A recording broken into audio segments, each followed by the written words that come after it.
اعوذ باللہ من الشیطان الرجیم بسم اللہ الرحمن الرحیم۔ سورہ نساء کی ایک آیت پڑھ رہا ہوں، آیت نمبر 135۔ یا ایہا الذین آمنوا کونوا قوامین بالقسط شہداء للہ ولو علی انفسکم او الوالدین والاقربین۔ اے ایمان والو، انصاف پر خوب قائم رہنے والے اور اللہ کے لیے گواہی دینے والے بنو، چاہے وہ خود تمہارے یا تمہارے ماں باپ یا رشتہ داروں کے خلاف ہی ہو۔ إن يكن غنيا أو فقيرا فالله أولى بهما۔ اگر کوئی مالدار ہے یا محتاج ہے تو اللہ تم سے زیادہ ان دونوں کا خیر خواہ ہے۔ فلا تتبعوا الهوى أن تعدلوا، پس تم خواہش کی پیروی نہ کرو کہ حق سے ہٹ جاؤ۔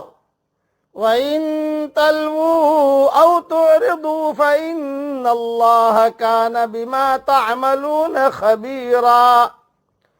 اور اگر تم باتیں بناؤ گے یا منہ پھیر لو گے تو جو کچھ تم کر رہے ہو اللہ اس سے باخبر ہے۔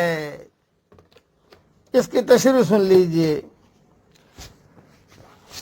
جس طرح اللہ جل جلالہ عم نوالہ نے اس میں اہل ایمان کو عدل اور انصاف قائم کرنے اور حق کے مطابق گواہی دینے کی تاکید فرمائی ہے، چاہے اس کی وجہ سے انہیں یا ان کے والدین اور رشتہ داروں کو نقصان ہی اٹھانا پڑے، اس لیے کہ حق سب پر حاکم ہے اور سب پر مقدم ہے۔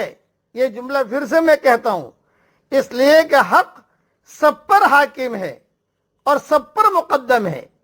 کسی مالدار کی مالداری کی وجہ سے رعایت کی جائے، نہ کسی فقیر کے فقر کا اندیشہ تمہیں سچی بات کہنے سے روکے، بلکہ اللہ ان دونوں سے تمہارے زیادہ قریب اور مقدم ہے۔ فیصلے میں خواہش نفس، عصبیت اور دشمنی آڑے نہیں آنی چاہیے، بلکہ ان سب کو نظر انداز کر کے بے لاگ عدل کرو۔ عدل کا یہ اہتمام جس معاشرے میں ہوگا وہاں امن و سکون اور اللہ تعالیٰ کی طرف سے رحمتوں اور برکتوں کا نزول ہوگا۔ صحابہ اکرام رضوان اللہ علیہم اجمعین نے اس نکتے کو بھی خوب سمجھ لیا تھا۔ چنانچہ حضرت عبداللہ ابن رواحہ رضی اللہ تعالیٰ عنہ کے بابت آتا ہے کہ حضرت محمد صلی اللہ علیہ وسلم نے انہیں خیبر کے یہودیوں کے پاس بھیجا کہ وہ وہاں کے پھلوں اور فصلوں کا تخمینہ لگا کر آئیں۔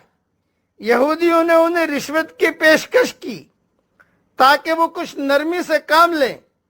انہوں نے فرمایا، اللہ کی قسم، میں اس کی طرف سے نمائندہ بن کر آیا ہوں جو دنیا میں مجھے سب سے زیادہ محبوب ہے، اور تم میرے نزدیک سب سے زیادہ ناپسندیدہ ہو، لیکن اپنے محبوب کی محبت اور تمہاری دشمنی مجھے اس بات پر آمادہ نہیں کر سکتی کہ میں تمہارے معاملے میں انصاف نہ کروں۔ یہ سن کر انہوں نے کہا، اسی عدل کی وجہ سے آسمان اور زمین کا یہ نظام قائم ہے۔ تفسیر ابن کثیر میں یہ مضمون لکھا ہوا ہے۔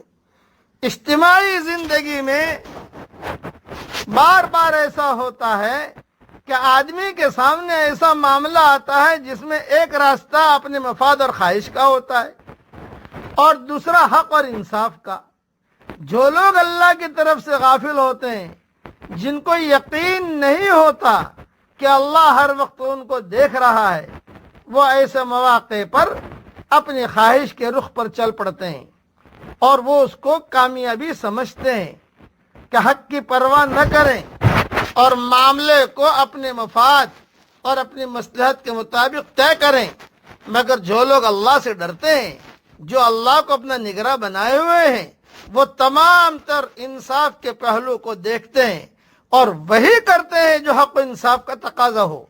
ان کی کوشش ہمیشہ یہ ہوتی ہے کہ ان کو موت آئے تو اس حال میں آئے کہ انہوں نے کسی کے ساتھ بے انصافی نہ کی ہو، اور وہ اپنے آپ کو مکمل طور پر قسط اور عدل پر قائم کیے ہوئے ہوں۔ جب بھی کوئی آدمی ناانصافی کا ساتھ دے تو وہ یہ کہہ کر ایسا نہیں کرتا کہ میں ناانصافی کرنے والے کا ساتھی ہوں، بلکہ وہ اپنی ناانصافی کو انصاف کا رنگ دینے کی کوشش کرتا ہے۔ ایسے موقع پر ہر آدمی دو میں سے کوئی ایک رویہ اختیار کرتا ہے، یا تو وہ یہ کرتا ہے کہ بات کو بدل دیتا ہے، وہ معاملہ کی نوعیت کو ایسے الفاظ میں بیان کرتا ہے جس سے ظاہر ہو کہ یہ ناانصافی کا معاملہ نہیں بلکہ عین انصاف کا معاملہ ہے، جس کے ساتھ زیادتی کی جا رہی ہے وہ اسی کا مستحق ہے کہ اس کے ساتھ ایسا کیا جائے۔ دوسری صورت یہ ہے کہ آدمی خاموشی اختیار کر لے، یہ جانتے ہوئے کہ یہاں ناانصافی کی جا رہی ہے وہ کترا کر نکل جائے اور جو کہنے کی بات ہے اس کو زبان پر نہ لائے۔ اس قسم کا طرز عمل ثابت کرتا ہے کہ آدمی اپنے اوپر اللہ کو نگراں نہیں سمجھتا۔ بس اللہ ہمیں انصاف کے ساتھ زندگی گزارنے کی توفیق عطا فرمائے۔